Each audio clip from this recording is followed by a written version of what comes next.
అంటే అర్థమేంటో మీకు నిజంగా తెలుసా? కేవలం మట్టితోనే మొదటి మానవుడిని, ఒక చిన్న వీర్యపు బిందువుతో సమస్త మానవ వంశావళిని,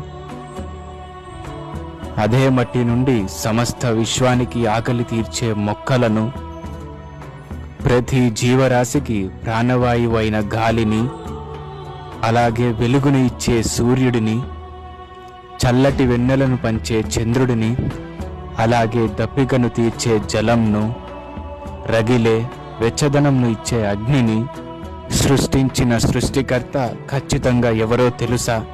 ఒక మానవుడు మరణించిన తరువాత అతడి చివరి ప్రయాణం ఒకే ఒక్క దైవం వద్దనే ముగుస్తుంది. మానవ మంచి మరియు చెడును లెక్కించి వారిని శిక్షించే లేదా రక్షించే అర్హత ఒక్కరికి మాత్రమే ఉంది. వారే దైవం, వారే ఒక్కరు. ఓ మానవుడా, ప్రాపంచిక జీవితంలో ప్రాణం ఉన్నంత వరకు నీకు నచ్చిన దైవాన్ని ఎంపిక చేసుకొని ఆరాధిస్తున్నావు. ప్రపంచపు చివరి రోజు ప్రతి మానవుడు మరణించాక దైవం తిరిగి వారిని సమాధి నుండి లేపి వారిని ప్రశ్నించినప్పుడు ప్రతి మానవుడు దైవం యొక్క వాస్తవికతను తెలుసుకుంటారు.